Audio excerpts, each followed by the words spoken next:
तो बच्चों कैसे हैं आप सब? बहुत-बहुत स्वागत है आपका आज की इस वीडियो में। आज का ये वीडियो क्लास 12th के बच्चों के लिए बहुत ज़्यादा ख़ास होने वाला है क्योंकि इस वीडियो में हम लोग देखने वाले हैं बच्चों क्लास 12th का जो आपका जियोग्राफ़ी का सब्जेक्ट है, हिंदी में बोले तो जो आपका भूगोल का विषय है, इसका जो कल आपका बोर्ड एग्ज़ाम होने वाला है सीबीएसई का 26 फरवरी को। जी हाँ बच्चों, 26 फरवरी 2026 को जो कल आपका सीबीएसई बोर्ड का एग्ज़ाम होने वाला है जियोग्राफ़ी सब्जेक्ट का। तो उसके लिए जितने भी इम्पोर्टेंट मैप निकलते हैं आपके पूरे सिलेबस के अंदर से, ठीक है? वो सारे मैप इस एक वीडियो में कवर करेंगे, आपकी फर्स्ट वाली बुक के अंदर से, ठीक है? ध्यान रखिएगा इस वीडियो में मैं फर्स्ट वाली बुक के मैप कवर करूँगा, जितने भी निकलते हैं बिल्कुल डिटेल में कवर करके आपको सारे मैप समझाने वाला हूँ।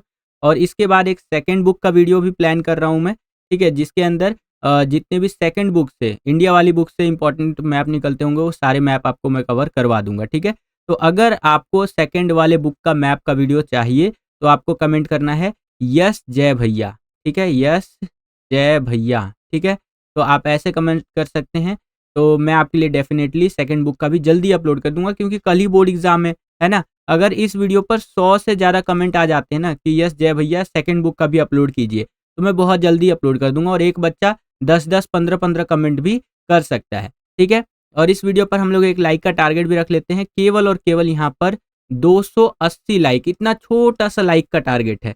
280 लाइक्स कंप्लीट करवा दीजिएगा इस वीडियो पर, तो इससे हमारा भी मोटिवेशन बढ़ता है इसी तरह की वीडियोस को बनाने के लिए। तो चलिए वीडियो को शुरू करते हैं। बाकी कोई भी आपका डाउट रहता है जो डायरेक्टली आप मुझसे पूछना चाहते हैं, तो ये मेरा इंस्टाग्राम आईडी है जय झा 07 करके, आप अपने डाउट्स को डायरेक्टली मुझसे इंस्टाग्राम पर पूछ सकते हैं। जैसे ही मुझे समय मिलेगा मैं आपको रिप्लाई ज़रूर करूँगा, ठीक है? तो चलिए वीडियो को शुरू करते हैं और एक-एक करके मैप्स को समझते हैं जो आपकी फर्स्ट वाली बुक के इंपॉर्टेंट मैप्स है यानी वर्ल्ड वाली बुक के। चलिए देखते हैं। जैसे एक राइन नदी जलमार्ग हो गया, यहाँ पर आप देख सकते हैं ये राइन नदी जलमार्ग है, ठीक है? इसके आगे चले तो ये स्वेज नहर है, स्वेज कैनाल है बच्चों। इसका मैप दे देता है आपका कि ये मैप देखिए और बताइए कि ये कहाँ का मैप है, तो आपको बता देना है ये स्वेज कैनाल है, ठीक है? इनके बारे में अभी डिटेल में डिस्कस करूंगा, पहले आप यहाँ पर देख लीजिए मोटा मोटा। ये आपका पनामा नहर है, पनामा कैनाल है बच्चों, ठीक है? इस तरह से इसका मैप देखने को मिलता है।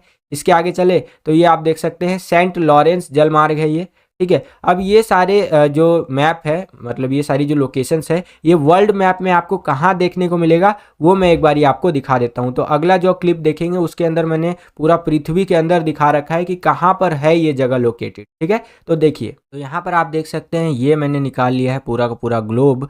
और यहाँ पर अगर मैं आपको दिखाऊं कि जो राइन नदी जलमार्ग है वो कहाँ पर देखने को मिलेगा, तो एक बारी वो मैं आपको दिखा देता हूँ। ये मैंने जूम कर लिया, ये है अपना प्यारा भारत और राइन नदी जलमार्ग आपको इधर देखने को मिलेगा, ठीक है? इधर कहाँ पे?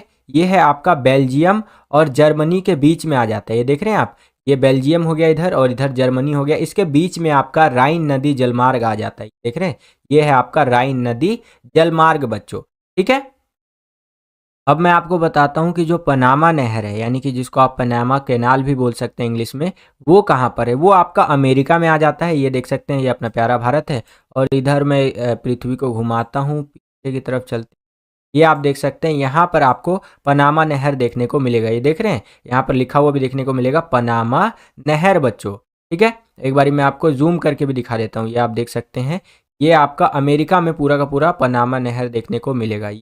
आपका पनामा नहर जिसको आप अपनी स्क्रीन पर देख सकते हैं बच्चों, ओके? तो आशा करता हूं कि पनामा नहर कहां पर है ये भी आपको समझ में आ गया होगा। अब आगे चलते हैं, अब देखते हैं स्वेज नहर को बच्चों।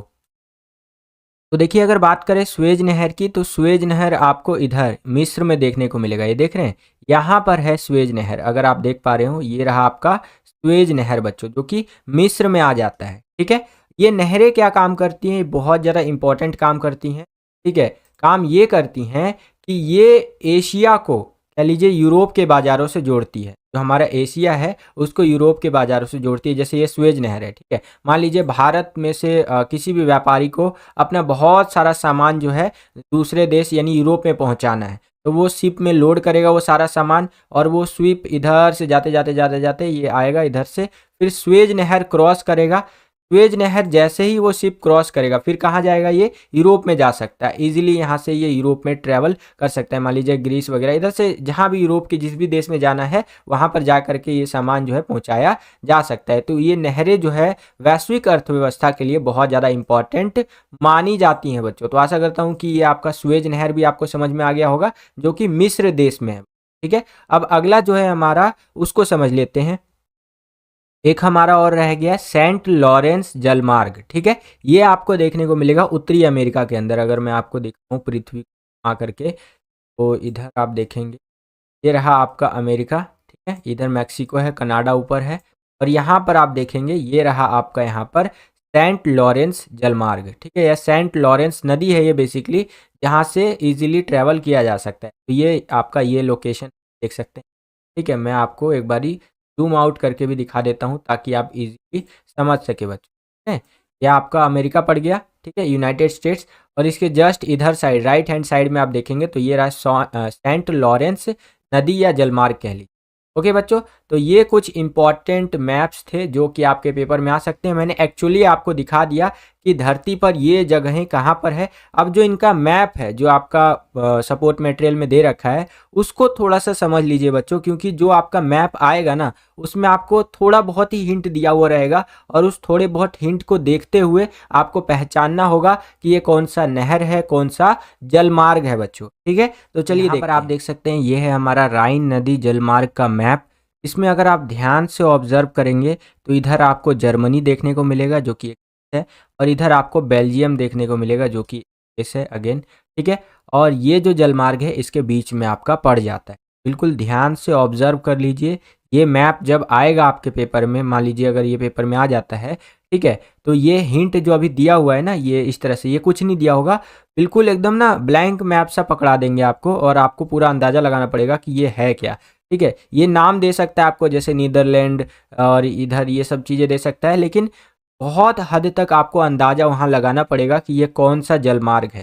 ठीक है बच्चों, तो बिल्कुल ये जो नक्शा है अपने दिमाग में बैठा लीजिए। जैसे एक नागिन जो होती है ना, वो किस तरह से एक आदमी का नक्शा अपने दिमाग में बैठा लेती है, एक आदमी का चित्र जो होता है, फोटो अपने दिमाग में बैठा लेती है और उसको ज़िंदगी भर भूलती नहीं। तो उसी प्रकार से ये जो मैप है बच्चों, इसको अपने दिमाग में बैठा लीजिए। मैं आपको नागिन बनने के लिए नहीं बोल रहा हूँ, ठीक है, यहाँ पर सिर्फ मैं आपको इसको दिमाग में बैठाने के लिए बोल रहा हूँ, क्योंकि जो मैप के नंबर होते हैं बच्चों वो फ्री के नंबर होते हैं, बस एक बार आपको समझना होता है उस चीज़ को। ठीक है, वीडियो में आगे बढ़ने से पहले एक इंपॉर्टेंट इन्फॉर्मेशन है बच्चों, तो बड़े ध्यान से समझिएगा। अगर आप अपने बोर्ड एग्जाम 2026 की तैयारी को नेक्स्ट लेवल पर ले जाना चाहते हैं और उन बच्चों की कैटेगरी में शामिल होना चाहते हैं जो लिटरली लास्ट टाइम पर तैयारी करके भी अपने बोर्ड एग्जाम्स के अंदर 95 प्लस तक स्कोर करते हैं, तो आप हमारे द्वारा बनाए गए सैम्पल क्वेश्चन पेपर्स को ले सकते हैं। इन सैम्पल पेपर्स के माध्यम से आप अपने बोर्ड एग्जाम की तैयारी को नेक्स्ट लेवल पर ले जा सकते हैं बच्चों। ठीक है, जैसे मान लीजिए कि आपका जो पॉलिटिकल साइंस का बोर्ड एग्जाम होने वाला है उसका आपने सैम्पल पेपर लिया, तो ध्यान रखिएगा हर एक सब्जेक्ट का आपको 15-15 सैम्पल पेपर देखने को मिलेगा। चाहे आप हिंदी मीडियम में लेना चाहते हैं तो हिंदी मीडियम में ले सकते हैं, इंग्लिश मीडियम में लेना चाहते हैं तो इंग्लिश मीडियम में ले सकते हैं। ठीक है, अच्छा, इन सैम्पल पेपर्स के अंदर आपको क्या क्या देखने को मिलेगा, तो पूरा का पूरा जो 2026 का आपका सिलेबस है, जैसे पॉलिटिकल का आपने लिया तो इस साल का जो आपका सिलेबस है बोर्ड एग्जाम के लिए पॉलिटिकल साइंस का, उस सिलेबस के अंदर से जितने भी इंपॉर्टेंट आपके एमसीक्यू क्वेश्चंस निकलते हैं वो सब मिल जाएगा। जितने भी इंपॉर्टेंट आपके 2 मार्क्स वाले, 4 मार्क्स वाले, 6 मार्क्स वाले इंपॉर्टेंट क्वेश्चंस निकलते हैं वो सब आपको देखने को मिल जाएगा। जितने भी इंपॉर्टेंट आपके कार्टून वाले क्वेश्चंस निकलते हैं वो मिल जाएगा आपको। जितने भी इंपॉर्टेंट आपके मैप वाले क्वेश्चंस निकलते हैं वो सब आपको देखने को मिल जाएंगे, यानी कि हर तरह के क्वेश्चंस की आपकी तैयारी हो जाएगी इन्हीं पेपर्स के माध्यम से। ठीक है, तो आज ही इन सैम्पल पेपर्स को लीजिए, स्क्रीन पर जो आपको व्हाट्सएप नंबर दिख रहा है इस पर कॉन्टैक्ट करके, और अभी अगर आप लेते हैं सैम्पल पेपर्स को तो 50% का आपको डिस्काउंट भी देखने को मिलेगा सैम्पल पेपर्स के ऊपर बच्चों। ठीक है, और एक छोटा सा रिक्वेस्ट रहेगा कि सैम्पल पेपर्स अगर आप ले रहे हैं तो आपको 1 से 2 घंटे का डिले मिल सकता है। जैसे मान लीजिए अभी आपने मैसेज किया इस नंबर पे और आप बोल रहे हैं हमारी टीम को कि मुझे सैम्पल पेपर चाहिए, तो आपको यहाँ पर 1 से 2 घंटे लग जाएगा रिप्लाई आने में, हो सकता है, या फिर सैम्पल पेपर मिलने में, लेकिन मिलेगा जरूर, क्योंकि हजारों की तादाद में बच्चे हमसे सैम्पल पेपर ले रहे हैं और उनको फायदा हो रहा है। तो आप भी जरूर लीजिए बच्चों, लेकिन थोड़ा सा डिले होगा लेकिन मिलेगा जरूर। ठीक है, और अगर आप 4 सब्जेक्ट का एक साथ लेते हैं ना तो आपको यहाँ पर 60 सैम्पल पेपर मिल जाएगा ₹549 में कॉम्बो ऑफर के तहत। तो मेरे हिसाब से तो आपको ये वाला लेना चाहिए, जिसमें आपको बहुत बढ़िया डील मिलेगा। 60 सैंपल पेपर मायने रखता है बच्चों, ठीक है। तो आज ही इन सैंपल पेपर्स को लीजिए, स्क्रीन पर दिख रहे व्हाट्सएप नंबर पर कॉन्टैक्ट करके, और अपने बोर्ड एग्जाम की तैयारी को नेक्स्ट लेवल पर लेकर के जाइए बच्चों, ठीक है। चलिए वीडियो में आगे बढ़ते हैं। आगे देखिए, ये है आपका स्वेज नहर, जिसको आप स्वेज कैनाल कहते हैं, और ये जो है आपका मिस्र में पड़ जाता है, ठीक है। ये देख सकते हैं, इस तरह से आपका ये है पूरा का पूरा स्वेज कैनाल यहाँ पर दिया गया है। बिल्कुल ध्यान से इसको देख लीजिए। आगे देखिए, ये है आपका पनामा नहर, और स्वेज नहर और पनामा नहर ये बहुत ज़्यादा इंपॉर्टेंट है बच्चों, पेपर में कई बार ये आ रखे हैं, ठीक है। जो आपका पनामा नहर है ये अमेरिका में पड़ जाता है, इधर पनामा साइड में, ठीक है। ये आप देख सकते हैं, इस तरह से पूरा ये दिखाया गया है, के अंदर कई सारी चीज़ें हैं। गाटूम झील है आपका, ठीक है। इधर बताया गया नहर क्षेत्र है, ये आपका देख सकते हैं पूरा ये पनामा नहर। आगे चलते हैं, ये है आपका सेंट लॉरेंस जलमार्ग, ये देख सकते हैं इस तरह से ये पूरा का पूरा नक्शा जो है ये सेंट लॉरेंस जलमार्ग का है। डायरेक्ट ऐसे क्वेश्चन बन जाता है कि बताइए ये कौन सा जलमार्ग है, ये कहाँ पड़ता है, कि क्या विशेषता है, इस तरह से क्वेश्चन आपका बन जाएगा, ठीक है। तो अगर ये सेंट लॉरेंस जलमार्ग आ गया तो ये आप देख सकते हैं यहाँ पर न्यूयॉर्क लिखा हुआ है। अब न्यूयॉर्क कहाँ से संबंधित है, अमेरिका से संबंधित है, तो तुरंत आप पकड़ लेंगे बच्चे, ठीक है। चलिए, अब यहाँ पर हम लोग बात करते हैं संसार के प्रमुख वायु पत्तन जो होते हैं, यानी कि major airports of the world के बारे में। अगर एशिया की आप बात करें तो एशिया में जो प्रमुख आपको एयरपोर्ट यानी कह लीजिए वायु पत्तन देखने को मिलेंगे, वो देखने को मिलेगा टोक्यो के अंदर, बीजिंग है, ठीक है, और मुंबई है, जेद्दा है और अदन है। ये कहाँ कहाँ है इसको आपको मैं दिखा देता हूँ। ये अगर आप देखेंगे तो टोक्यो आपका जापान में पड़ जाता है, जो कि ये रहा आपका, ठीक है। मुंबई जो कि इंडिया में पड़ जाता है, मुंबई ये रहा आपका। बीजिंग देख सकते हैं, ये रहा आपका, आपकी स्क्रीन पर आप देख सकते हैं, ठीक है। और ये जेद्दा और अदन भी आपके हो जाएंगे, ये आप देख सकते हैं, ठीक है। ये अदन हो गया आपका, और इधर ये आपका जेद्दा पड़ जाएगा। मुख्य जो है इसमें से वो आपका मुंबई हो गया, ठीक है। अगर क्वेश्चन जो बनता है, क्वेश्चन ऐसे बनेगा कि संसार के प्रमुख वायु पत्तनों में से एशिया के कोई 2 वायु पत्तन के बारे में बताइए, ठीक है, ठीक है। मतलब कि वायु पत्तन का मतलब होता है इंग्लिश में आपका एयरपोर्ट्स, तो वो आप लिख सकते हैं मुंबई या टोक्यो, इन दोनों में से कुछ एक लिख सकते हैं, या बीजिंग लिख सकते हैं जो कि आपका चीन में पड़ जाता है। नेक्स्ट, दक्षिण अफ्रीका का जो मेजर एयरपोर्ट्स है तो वो आपका जोहान्सबर्ग हो जाएगा और नैरोबी हो जाएगा। ये आपको कहाँ देखने को मिलेगा, तो अगर आप ध्यान से देखेंगे तो आपको पता चलेगा कि जो जोहान्सबर्ग है वो यहाँ पर है आपका, जो दक्षिण अफ्रीका का है, और नैरोबी ये रहा आपका, लोकेट किया हुआ बता रखा है। ये नैरोबी हो गया और ये जोहान्सबर्ग हो गया। नेक्स्ट, यहाँ पर यूरोप के आपका जो प्रमुख वायु पत्तन है वो कौन सा है, लंदन हो जाएगा, मोरक्को हो जाएगा, पेरिस हो जाएगा, बर्लिन हो जाएगा और रोम हो जाएगा। तो ये आप देख सकते हैं, लंदन ये रहा आपका, ठीक है। पेरिस ये देख सकते हैं अपनी स्क्रीन पर, इस तरह से मैं जूम करके भी आपको दिखा देता हूँ। लोकेशन मैटर करता है बच्चों, ध्यान रखिएगा, ठीक है। ये वाला जो लोकेशन है ये आपका लंदन है, ये पेरिस है, ये रोम है बच्चों, ठीक है। इस तरह से लोकेशन याद रखिएगा, बाकी आप वीडियो पॉज करके पूरा का पूरा देख सकते हैं, ओके। चलिए आगे चलते हैं। अब हम लोग आ गए हैं इस वाले नक्शे में कि संसार में प्रमुख जो चलवासी पशुचारण के क्षेत्र है उसके बारे में बताना है आपको, नोमैडिक हेडिंग ऑफ वर्ल्ड के बारे में, ठीक है। तो वह कौन कौन से आपका, यूरेशिया का टुंड्रा प्रदेश है जो कि इधर पड़ जाता है, ये आप देख सकते हैं, ठीक है। मंगोलिया है आपका, जो कि ये रहा आपकी स्क्रीन पर। अगला अरब प्रायद्वीप है जो कि इधर है आपका। फिर मेडागास्कर है जो कि ये रहा आपका। फिर आपका यहाँ पर साउथ वेस्टर्न अफ्रीका है, ये रहा आपके स्क्रीन पर दिख रहा होगा आपको। फिर आपका उत्तरी अफ्रीका है जो कि ये रहा। ये क्या है, संसार में प्रमुख चलवासी पशु चरण के क्षेत्र है, ठीक है बच्चों। चलिए आगे चलते हैं। अब हम देखने वाले हैं संसार के महाद्वीपों में क्षेत्रफल के अनुसार सबसे बड़ा देश कौन सा है, the largest country in each continent in the term of area, ठीक है। तो अगर बात करें उत्तरी अमेरिका में कनाडा जो है सबसे बड़ा है, ठीक है, नॉर्थ अमेरिका की बात हो रही है। दक्षिणी अमेरिका में ब्राजील सबसे बड़ा है। यूरोप की बात करें तो इसके अंदर फ्रांस सबसे बड़ा है बच्चों, ठीक है। किस हिसाब से बड़ा मैं आपको बता रहा हूँ, क्षेत्रफल के अनुसार, ठीक है बच्चों, जिसको इंग्लिश में आप कह सकते हैं in the term of area, area के अकॉर्डिंग सबसे बड़ा देश कौन सा है।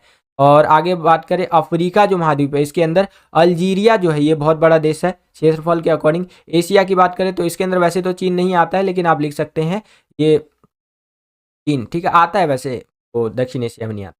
आगे है ऑस्ट्रेलिया, ऑस्ट्रेलिया में आपका ऑस्ट्रेलिया ही आ जाता है, जाहिर सी बात है, ठीक है। चलिए अब जो मैंने आपको देश बताए वो यहाँ पर आप देख सकते हैं, चीन आपका यहाँ पर पड़ गया, ठीक है, जो कि क्षेत्रफल के अकॉर्डिंग एशिया का सबसे बड़ा देश माना जाएगा।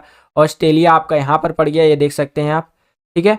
और जो आपका उत्तरी अमेरिका का कनाडा था वो यहाँ पर पड़ गया, ठीक है। यूरोप का आपका यहाँ पर ये फ्रांस पड़ गया, ये देख सकते हैं, ये फ्रांस है। एकदम लोकेशन को ध्यान से देख लीजिए।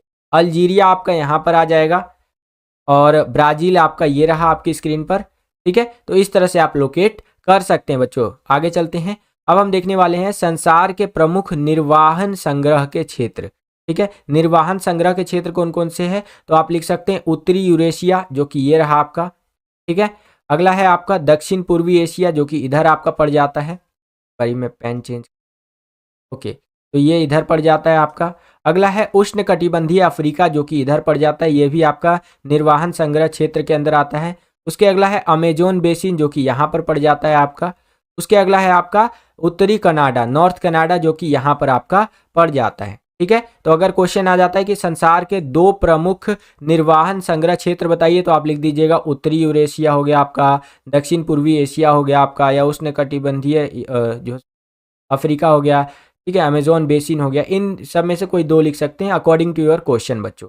वीडियो अगर आपको पसंद आ रहा है तो वीडियो को लाइक भी करते चलिएगा बच्चों, ठीक है। चलिए नेक्स्ट, संसार के प्रमुख वाणिज्य पशुधन पालन के क्षेत्र, ठीक है। तो वो कौन कौन से भैया, आपका इधर यूएसए हो जाएगा, संयुक्त राज्य अमेरिका, यहाँ पर आप देख सकते हैं। उसके बाद आ जाएगा अर्जेंटीना, ये देख सकते हैं इस तरह से यहाँ पर लोकेटेड है आपका। फिर आ जाएगा आपका सोवियत रूस, जो कि आपका ये पूरा रूस आ जाएगा इधर।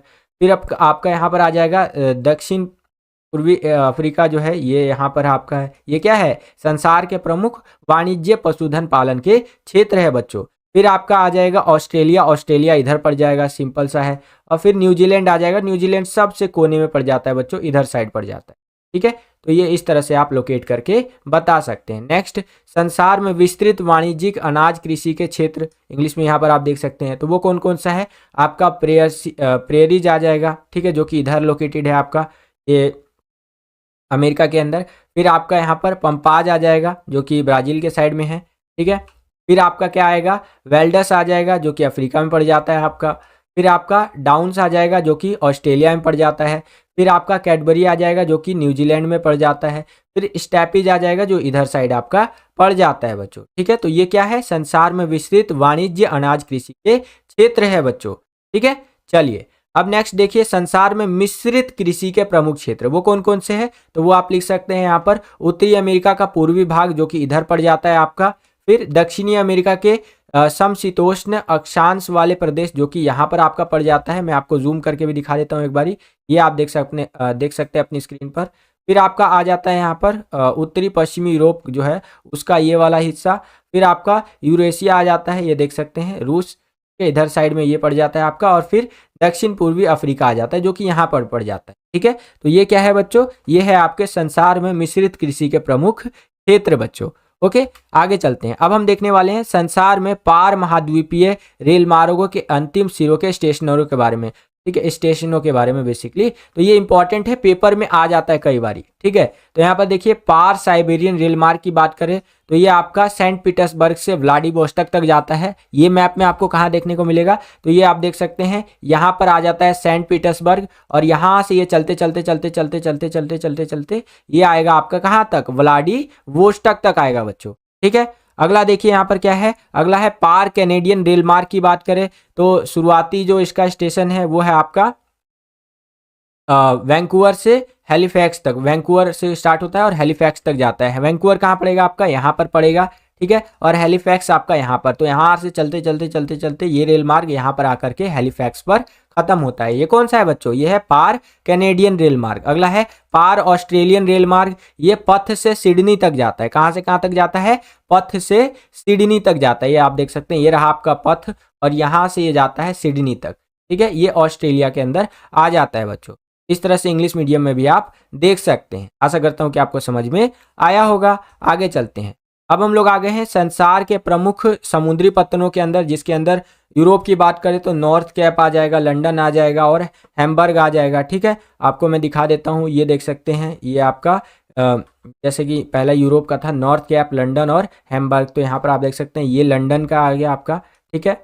और नॉर्थ कैप और हैम्बर्ग यहाँ पर आप देख सकते हैं, ये आपका हैम्बर्ग हो गया, ठीक है। और नॉर्थ कैप यहाँ पर आ गया आपका, ये देख रहे हैं, ये जो है ये नॉर्थ कैप के अंदर आ गया। इस तरह से ही दे रखा है आपका, देख सकते हैं सारा का सारा संसार के ये प्रमुख समुद्री पत्तन दे रखा है। ठीक है, इस तरह से। चलिए, तो यहाँ पर आप देख सकते हैं इस तरह से दिया गया है। हिंदी और इंग्लिश दोनों मीडियम में अवेलेबल है, आप वीडियो को पॉज करके रीड कर सकते हैं। और ये लोकेशंस वर्ल्ड मैप में कहाँ देखने को मिलेंगी तो वो भी आप यहाँ पर देख सकते हैं बच्चों। ठीक है, तो बस बच्चों यही था आज का ये वीडियो। आशा करता हूँ आपको ये वीडियो पसंद आया होगा। अगर आपको ये वीडियो पसंद आया तो कर दीजिए ज़्यादा से ज़्यादा लाइक। जितना ज़्यादा वीडियो को आप लाइक करेंगे उतना ज़्यादा हमारा मोटिवेशन बढ़ता है इसी तरह की वीडियोस को बनाने के लिए। चैनल पर अगर आप नए आ गए हैं, विद्यालय स्टडी पॉइंट को अभी तक आपने सब्सक्राइब नहीं किया है तो सब्सक्राइब कर लीजिए। इसी प्रकार की वीडियोस हम आपके लिए लेकर के आते रहते हैं। जैसे ही आप चैनल को सब्सक्राइब करेंगे, बगल में आपको बेल का, घंटी घंटा कुछ भी कह सकते हो, उसका आइकन देखने को मिलेगा। उसको प्रेस करके ऑल पे क्लिक कर दीजिएगा, जिससे कि जो भी हम नया वीडियो अपलोड करें उसका नोटिफिकेशन सबसे पहले आपके फ़ोन पर आ जाया करे और आपकी जो तैयारी है एग्जाम्स के लिए वो और भी बेहतर से बेहतर तरीके से हो सके। इस वीडियो के लिए इतना ही, मिलता हूँ आपसे अगली और एक्साइटिंग वीडियो में। तब तक के लिए खुश रहिए, खुश रखिए सभी को। जय हिंद, वंदे मातरम।